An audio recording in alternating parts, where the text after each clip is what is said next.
Franck Atlan, bonjour. Bonjour Nicolas. Vous êtes directeur de la collection Le Choix du Succès et directeur de la Prépa Orlum. Vous connaissez évidemment parfaitement le monde des grandes écoles et des concours. Alors là, nous allons parler du concours Sésame. Vous avez contribué à la Bible du concours Sésame, donc pour la préparation des épreuves.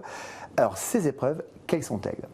Alors déjà, effectivement, j'ai la chance de bien connaître le concours Sésame, qui est un concours qu'on prépare évidemment beaucoup avec les étudiants à Orlum. On prépare plus de 1200 élèves chaque année à Orlum pour le concours Sésame et d'autres concours comme Access ou Link par exemple. Et c'est un concours aujourd'hui qui est évidemment très particulier parce qu'on a affaire à des épreuves que personne ne connaît finalement. Quand on est en terminale et qu'on veut être candidat finalement à une école du concours Sésame, on a une épreuve de synthèse à passer. Or, personne n'a fait de la synthèse en terminale. On a une épreuve de logique de raisonnement maintenant. Alors attention, l'épreuve a changé, ça s'appelle épreuve de raisonnement, plus épreuve de logique.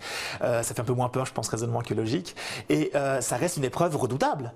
Des séries de lettres, des séries de chiffres, des intrus, des phrases à compléter, des questions de calcul, des questions même de logique qu'on appelle verbale, à savoir des questions de français, des questions de culture générale, culture littéraire.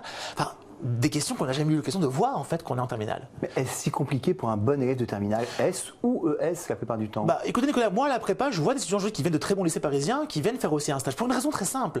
L'épreuve de synthèse est une épreuve qui, même si on a un bon niveau en français, un bon niveau en philosophie, il faut quand même savoir si je suis dans les clous, si ce que je fais a du sens.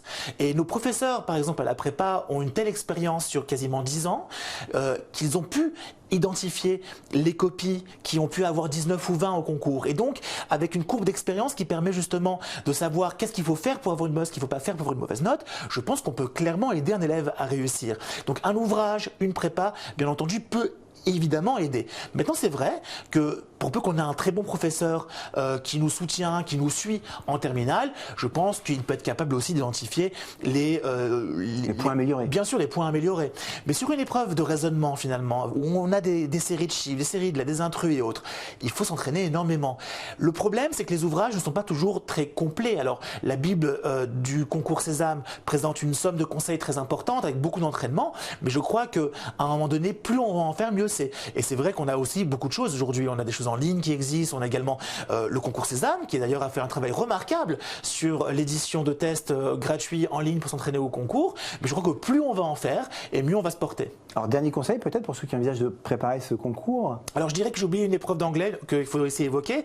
Une épreuve qui, franchement, là pour le coup, c'est vraiment l'épreuve Nicolas qu'on peut réaliser tout seul à la maison. Là pour le coup, c'est une épreuve, si on a un bon niveau d'anglais, quelques bons ouvrages et un professeur bienveillant en terminale, je pense qu'on peut, entre les QCM de grammaire, de vocabulaire, les questions également qui touchent à l'essai, la rédaction, on peut y arriver. Maintenant, encore une fois, plus on s'entraîne, mieux c'est. Par contre, il y a une épreuve à l'oral qui, elle, est tout à fait nouvelle et qui fait très peur. Enfin, je sais pas si vous imaginez avoir 17 ans, 18 ans, passer devant un jury qui vous scrute, qui vous regarde, même s'il vous fait des sourires à un moment donné, à qui il faut dire pourquoi je suis là, qu'est-ce que je fais là finalement, et comment je me vois dans 3 ans, dans 5 ans, pourquoi une école de commerce et pas du droit, et pas médecine quand j'ai fait une S. C'est quand même une épreuve qui fait un peu peur. Et ça, il faut s'entraîner. Alors, bien entendu, comment s'entraîner? On peut avoir des parents, des amis bienveillants qui peuvent vous y préparer, mais je crois qu'avoir généralement aussi un avis extérieur qui est tout à fait tranché, qui n'est pas biaisé, permet vraiment de progresser. Mais généralement, les questions qu'il faudra répondre, c'est principalement pourquoi je suis là, en quoi l'école à laquelle je candidate peut vraiment m'aider à réussir mon projet de vie professionnel, quelles sont mes qualités, quels sont mes défauts, en quoi je peux aujourd'hui m'améliorer grâce à l'école. Et si déjà on arrive à répondre à ces questions, à dire qui on est, à montrer ce qu'on est vraiment par le sport, par l'implication au niveau associatif, ou même par ce qu'on a pu faire avec ses amis, sa famille, je crois qu'on marque beaucoup de points et on peut finalement y arriver. Et pas trop de stress quand même?